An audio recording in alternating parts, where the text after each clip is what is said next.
Happiness in the United States bottoms out at age 47.2, according to Dartmouth economist David Blanchflower, who tracked the pattern across 132 countries.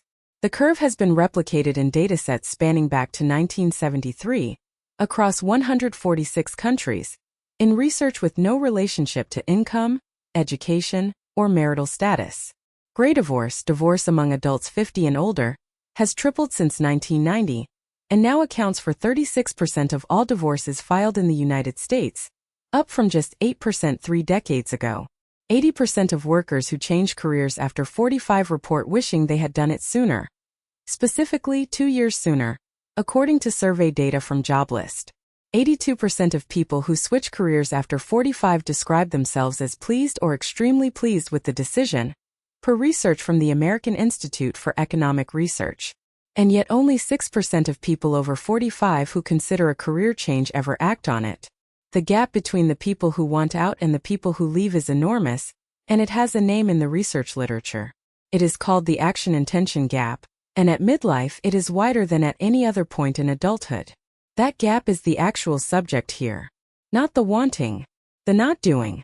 What the data describes is not a crisis in the dramatic sense, no red sports car, no single bad decision. It is a structural reckoning, the moment at which the architecture of a life, built incrementally over 2.5 decades through thousands of small, individually reasonable choices, becomes visible all at once as a completed structure. The person did not choose this house, this career, this version of themselves in one sitting. They arrived at it the way a sediment arrives at a riverbed. One deposit at a time, none of them decisive, all of them compounding. 47 is simply the age at which the river has been running long enough that the shape of the bed can no longer be mistaken for accident. This is not new, and it has a documented origin point. The term midlife crisis itself was coined in 1965 by Elliot Jacques, a Canadian psychoanalyst and organizational consultant working at London's Tavistock Institute. Jacques arrived at the concept not through clinical case studies of ordinary patients but through an analysis of 310 painters, composers, poets, and sculptors, what he called a sample of undoubted greatness or genius, and found a recurring rupture in their creative output occurring in their mid to late 30s. He had first presented the idea to the British Psychoanalytical Society in 1957, where he located the trauma closer to age 35. By the time Death and the Midlife Crisis was published 8 years later in the International Journal of Psychoanalysis, Jacques had generalized the pattern beyond artists entirely, describing an ordinary confrontation with mortality and diminishing possibility that he believed visited most people sometime between 45 and 65. Carl Jung, working from an entirely different theoretical tradition, had already arrived at an adjacent idea decades earlier, and the two frameworks reinforced each other as the concept spread through popular psychology in the decades that followed. What gets lost in the popularization is that Jacques' own diagnosis was double-edged from the start. He explicitly rejected the idea that midlife was a story of pure decline, and he was equally dismissive of the inverse myth, that middle age brings some automatic, magical transformation. Self-help culture took the crisis and discarded the nuance, keeping the drama and losing the structural argument underneath it. The historian Mark Jackson, reassessing Jacques' work more than 50 years later, argued the phenomenon was never purely biological or psychological in the way it was sold to the public. It was, in his framing, the product of historically specific demographic shifts, rising life expectancy, and emerging cultural expectation of continuous economic progress that happened to converge on people at a particular age in a particular kind of economy. The crisis wasn't discovered. It was produced by a specific set of mid-20th century conditions, and then mistaken for a universal law of psychology. The economist Andrew Oswald, in research tracking 50,000 adults across Australia, Britain, and Germany, found life satisfaction declining steadily from early adulthood to a low point between ages 40 and 42, before climbing again through age 70. What's notable is the consistency. Pre-industrial agrarian societies don't show this pattern in the same way, because pre-industrial agrarian societies didn't generate the specific kind of long-horizon, deferred gratification career structure that defines modern professional life. The U-curve is not a fact about being human. It is a fact about being human inside a particular kind of economy, one where the payoff for early sacrifice is promised for later, and later eventually arrives, and the person discovers that the promise was real but the prize wasn't what they expected. Researcher Hannes Schwandt, then at the London School of Economics and later at Princeton, tested this directly using a panel of 132,609 life satisfaction expectations matched against what those same people actually reported feeling years later. The forecast errors were large and strikingly consistent. At 21, people overestimated their future happiness by 9.8%. By 68, they underestimated it by 4.5% in the other direction. The young consistently believe the climb continues. The old consistently believe the decline continues. Neither is correct, and the dip isn't caused primarily by external circumstances getting worse in midlife. Income on average is rising. Health for most people at this age is still intact. What changes is the gap between expectation and outcome. Younger people consistently overpredict how happy they'll be in the future, and that overprediction collapses on contact with midlife reality. Schwandt's own language for it was precise. Aspirations are abandoned and expectations realign with actual well-being by the late 50s, which is roughly where the data shows the curve turning back upward. The disappointment isn't about what happened. It's about what didn't happen, measured against a forecast made decades earlier by someone with no information. Here is the complication, and it matters. This would be a simpler story if the dissatisfaction were caused by failure. It isn't. Phoenix Insights, a UK-based think tank, found that 48% of people aged 45 to 54 had taken no action whatsoever related to their career in the prior 6 months, compared to 30% of those aged 35 to 44. These are not primarily people whose lives went wrong. Many of them have the job, the house, the marriage, the markers. The data shows dissatisfaction rising in lockstep with conventional success, which is the part the popular narrative of midlife crisis gets wrong. It was never about scarcity. It was about specificity, the slow recognition that a life can be objectively fine and subjectively foreign at the same time.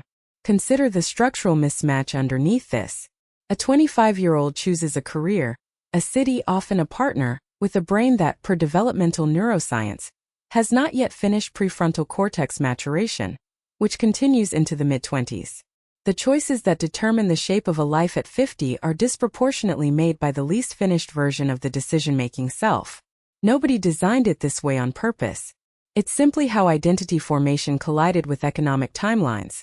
Education ends, employment begins, and the employment selected at 24 calcifies into the employment occupied at 49, not because it was the right choice, but because switching costs compound every year a person stays.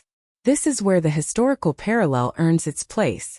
Economic historians studying labor mobility in post-war America have noted that the mid-20th century career, one employer, one trajectory, a defined benefit pension waiting at the end, created exceptionally low job switching rates after age 40, not because workers were more satisfied, but because the architecture made leaving catastrophically expensive. The pension vested over decades. Leaving meant forfeiting it. People stayed inside structures they had outgrown because the structure had taken hostages. That specific mechanism has weakened. Pensions have largely been replaced by portable 401(k)s, but a psychological residue of it remains. The sunk cost logic that made leaving irrational in 1965 still operates in people's heads in 2026, even though the actual financial penalty for leaving is, for most professions, far smaller than it used to be. So why does the action-intention gap persist if the exit costs have dropped? Behavioral economists point to a specific asymmetry: loss aversion. Daniel Kahneman and Amos Tversky's foundational research on prospect theory established that losses are felt roughly twice as intensely as equivalent gains. At midlife, the known quantity, even an unsatisfying one, registers as something to protect. The unknown quantity, even a more promising one, registers as risk. The brain isn't measuring the career change accurately. It's measuring the most vivid possible version of failure against the least vivid possible version of success, because failure is easier to imagine in detail and success is, by definition, unprecedented for that specific person. Here is the part that doesn't get said enough. The data on actual outcomes contradicts the fear almost completely. OECD figures show workers aged 45 to 54 who voluntarily change jobs see average wage growth of 7.4%, higher, not lower, than younger cohorts in the same dataset. Workers aged 55 to 64 see a smaller but still positive 3.5% gain. A 60-year-old who changed jobs between ages 45 and 54 has a 62% likelihood of still being employed, 8 percentage points higher than peers who never made the switch. Even the part of the story that sounds like a genuine cost, that more than two-thirds of people who pursue what researchers call encore career transitions experience an income gap, with 58% taking an outright pay cut, sits inside a population that at 82% reports being pleased or extremely pleased with the outcome regardless. The fear is about as far from the evidence as it's possible to get, and that distance is itself the finding. People aren't avoiding career change at midlife because the data tells them to. They're avoiding it because the fear was installed earlier by a different set of incentives and never got updated. If this kind of pattern recognition is useful, subscribing means the next one finds you automatically. This is the editorial observation, the one moment worth stepping outside the analysis to say plainly, the tragedy isn't that people built the wrong life. It's that most of them built it correctly, according to instructions that were already obsolete by the time they finished following them. Back to the data. Gray divorce follows a similar but distinct logic. Susan Brown and Ifan Lin, the Bowling Green State University sociologists who coined the term, found the divorce rate for adults 50 and older doubled between 1990 and 2010, even as the overall U.S. divorce rate fell. Their explanation is not romantic disillusionment in the way pop psychology frames it. It's structural. Longer life expectancy changed the math entirely. A 50-year-old in 1970 had statistically roughly 2 more decades of life ahead. A 50-year-old in 2026 has closer to 3.5. Staying in an unsatisfying marriage for the kids or for stability made sense as a 15-year sentence. As a 35-year sentence, the calculation changes, and a measurable number of people are recalculating in real time. Brown and Lin also identified something the headlines tend to miss. Gray divorce disproportionately involves second or third marriages, which carry their own elevated failure rates, roughly 60% for second marriages, 73% for third, independent of age. So part of what looks like people realizing at 50 that they married wrong is actually people who already left once, and structurally are more likely to leave again. The pattern isn't purely about midlife awakening. It's partly about who ends up divorcing at 50 in the first place, a population already self-selected for higher marital turnover. This is the complication that the simple narrative skips, and it's a real one, and it doesn't fully resolve in either direction. More of this kind of breakdown every week for anyone who wants it. That's what subscribing does. There is a third structural pressure compounding both threads, and it arrives at almost exactly this age. Gerontologist E. Ian Wellaford at Virginia Commonwealth University points to what's known in the research as role overload, the accumulation by the late 40s of every identity a person took on in their 20s and 30s, simultaneously demanding upkeep. Career, marriage, parenting, and increasingly the care of aging parents converge in the same decade. This is the so-called sandwich generation, and the timing is not incidental. The career was supposed to have stabilized by now. The children were supposed to need less, not more complicated forms of attention. Instead, a person at 50 frequently finds themselves financially responsible for 2 generations at once, with the least personal bandwidth they have had since early adulthood, at precisely the moment the data shows their own well-being cratering. None of these roles, examined individually, looks like crisis. Stacked, they produce something close to it, not because any single demand is unreasonable, but because the total load was never designed to be carried by one person at one time. What both threads, career and marriage, share is a single underlying mechanism that researchers call identity foreclosure. The developmental psychologist James Marcia described it decades ago in Adolescent Identity Research. A person commits to an identity early, without exploring alternatives, because the commitment resolves an uncomfortable period of uncertainty. It works. It's efficient. Foreclosure gets a person through their 20s with a job, a partner, a location, a story about who they are. The cost of foreclosure doesn't show up until later, when the identity that was adopted for efficiency turns out to have been load-bearing for 30 years, and removing it means renovating the entire structure rather than swapping a fixture. Carl Jung wrote about this transition under a different name, calling the first half of life the project of building an ego, a viable socially functional self, and the second half the project of integrating what got left out of that construction in order to make it functional. Jung's framework predates the statistical research by decades, but the shape matches. A self assembled quickly under social pressure in the first half, examined and partially rebuilt in the second. What's striking is that this idea, treated as speculative psychoanalysis in 1930, now shows up as a measurable happiness curve in Gallup World Poll data, spanning 146 countries. The metaphor and the metric arrived at the same place from completely different directions, 80 years apart. There's a generational wrinkle worth naming honestly, because it complicates the clean story further.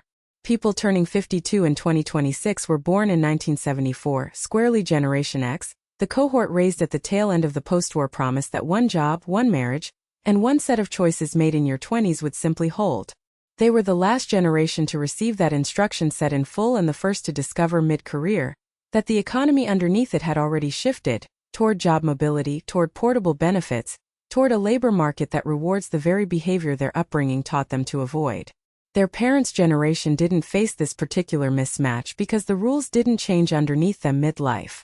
Whether the cohorts turning 52 in 2040, raised under entirely different assumptions about job hopping and serial reinvention, experience the same dip at all is genuinely unknown. The U-curve has been remarkably stable across a half-century of data. Nobody can yet say if it survives a generation raised without the instruction set that seems to produce it. That's the open question, and it's worth sitting with rather than smoothing over. Is the midlife low a fact about being human, replicated so consistently across cultures and decades that it looks biological, or is it an artifact of a specific economic arrangement that happened to dominate the 20th and early 21st centuries, and will fade as that arrangement does?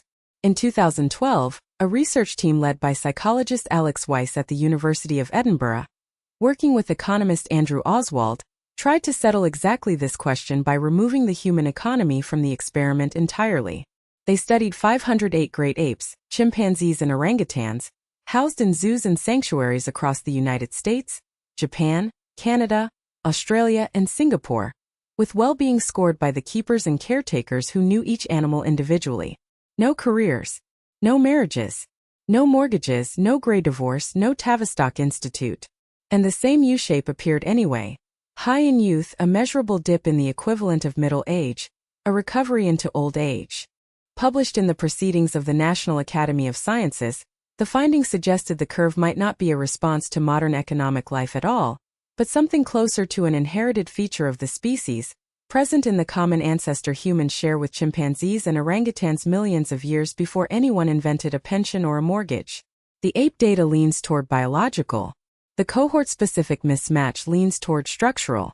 Both bodies of evidence are real, and they point in different directions, and nobody studying this has resolved it. What is not ambiguous is what happens after the recognition, for the people who act on it. The 82% satisfaction rate among post-45 career changers. The recovery in the happiness curve itself, which climbs steadily from the high 40s low point through the 60s and into the 70s, eventually exceeding early adulthood levels in most of the longitudinal datasets. The U-shape isn't a decline that continues. It's a trough.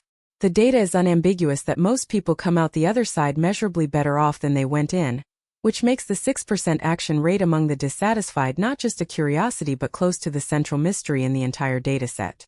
So the conditions are documented. The trough is real and well replicated. The fear is measurably miscalibrated against the actual odds. The cost of staying compounds the same way the cost of leaving used to. What remains unanswered is the most consequential part.